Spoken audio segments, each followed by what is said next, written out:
Bonjour fidèles abonnés, comment vous allez? Moi je me porte parfaitement bien. Déjà en route pour le bureau. Et nous sortons aussi comme les fonctionnaires qui aillent au bureau. Nos bureaux peuvent être les plantations, les fermes et tout ce que vous pouvez imaginer. Mais on est aussi prêt pour aller au bureau. Bon là je vais vous présenter quelque chose.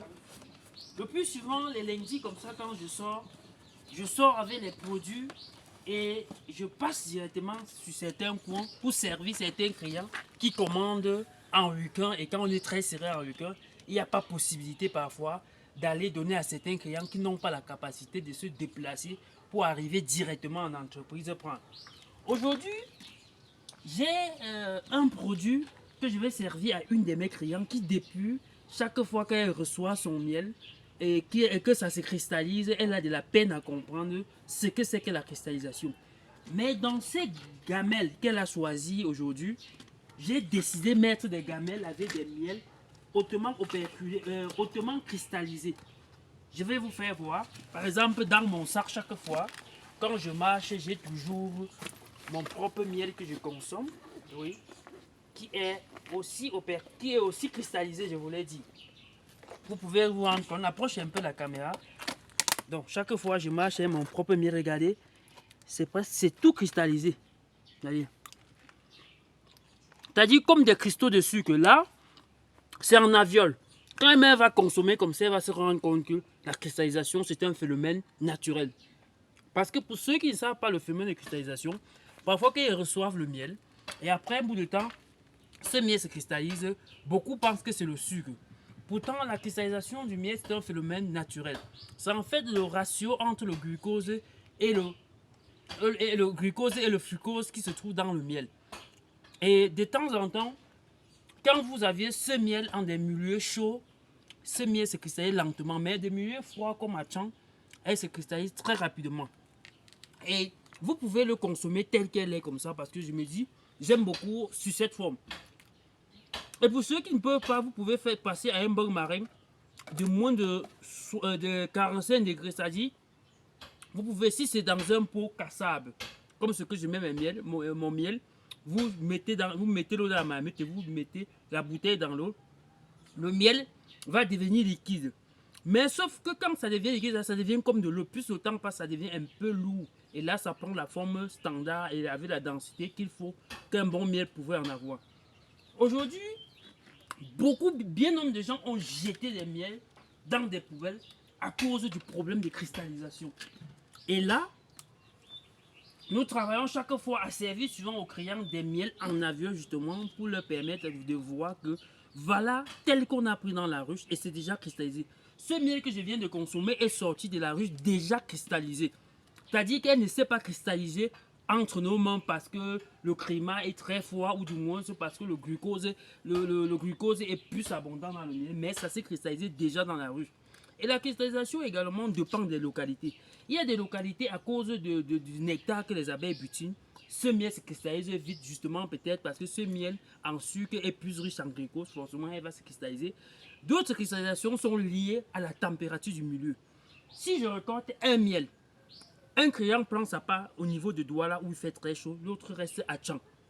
Avec sa part, celui de Tchang va vite se cristalliser justement parce qu'il fait plus froid. C'est un peu comme l'huile de palme.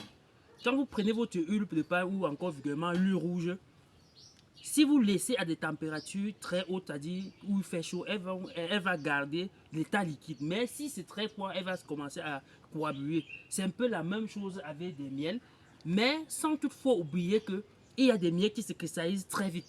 C'est leur nature. Par exemple, comme le miel d'eucalyptus, ce sont des miels qui se cristallisent très vite.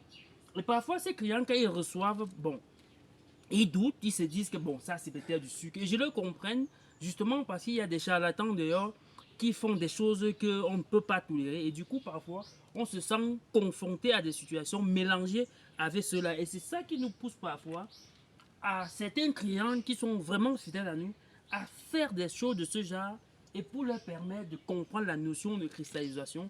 Et je prie donc à travers cette vidéo beaucoup de mes confrères, de mes camarades apiculteurs qu'ils continuent à éduquer les gens dans les produits qu'ils consomment. Parce que je m'imagine qu'un client prend son pot de miel et qu'il est en train de consommer jusqu'à un milieu, ça devient cristallisé.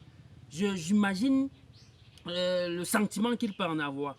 Et si nous essayons de temps en temps d'éduquer nos populations ou nos consommateurs aux produits que nous produisons, certaines informations ne seront plus des choses à expliquer. Justement parce qu'ils auront idée des différents changements que peuvent avoir leurs produits. Donc la cristallisation du miel, chers abonnés, c'est un phénomène naturel. Et quand ce miel s'est cristallisé, c'est nettement comme les grumeaux de sucre. Et si vous ne connaissez pas, vous allez justement jeter. Et je vous assure, c'est une des formes les plus idéales dans la bouche. Moi, personnellement, c'est cette forme que je consomme. Chaque fois quand je marche, quand c'est possible de me déplacer mon miel, ça vient mieux cristalliser. Justement parce que laissez-moi vous rappeler ici que la cristallisation du miel est un indicateur de bon miel. Justement parce que c'est ces miels qui ont une teneur d'eau très faible qui se cristallisent très vite. Et pour ceux qui le savent, quand la teneur d'eau en miel est à 17-18%, alors ce miel est qualifié de miel sec et ces miels secs se cristallisent très vite. Donc pour des connaisseurs qui veulent du miel pour certaines recettes, ils sont parfois motivés quand on leur donne du miel cristallisé. Justement parce que c'est un miel sec et c'est un miel de qualité. Pour ne pas dire que les miels qui se cristallisent ne sont pas des miels de qualité, en toute chose, il y a toujours un classement vis-à-vis de certains objectifs à atteindre. Donc la cristallisation du miel, chers fidèles abonnés, c'est un phénomène naturel. N'allez plus jeter vos miels dans des poubelles à cause du problème de cristallisation. Je le dis justement parce que une fois je suis allé verser les déchets à la poubelle, j'ai trouvé 2 bouteilles de miel et quand j'ouvre, je me suis rendu compte que c'était un miel cristallisé. J'ai justement imaginé ce que certainement la personne avait reçu son miel quelque part et ça s'est cristallisé et ces personnes ont jeté. Et je remercie souvent les clients qui prennent de la peine à signaler les changements qu'ils observent quand ils prennent un produit. Parce qu'il y a d'autres, quand ils reçoivent comme ça, ils qualifient que non, c'est un mauvais miel, c'est quelqu'un qui fait dans le mauvais miel et c'est calme. Et tu ne comprends pas pourquoi il ne te fait plus jamais ainsi.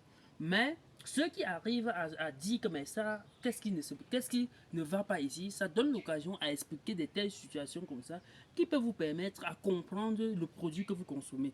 Donc c'est très important. Je vous prie toujours chaque fois quand vous recevez nos produits à l'entreprise Amis des Abeilles Solidaires, s'il y a moins d'inquiétude, signalez-vous, nous sommes ouverts à vous et c'est avec vous qu'on peut d'emblée développer et éduquer les gens pour les produits qu'ils consomment parce que avec vous, on apprend également, il y a souvent des revendications qui nous poussent à améliorer un certain nombre de choses justement parce que l'objectif c'est de faire un travail de qualité et une amélioration qui va de jour en jour. Donc fidèle abonné, c'était Nina Fobasso William, artisan des ressources vivantes et naturelles et promoteur de l'entreprise Amis des Abeilles Solidaires. Comme je vous ai dit, je pars au bureau. Il faut que je pars très vite pour ne pas venir en retard. Je sais que chez les fonctionnaires également, l'heure c'est 8 heures. Moi également, c'est le cas. Il ne faut pas que j'arrive à 8 heures dans ma part de bureau. Donc les gars, je cours.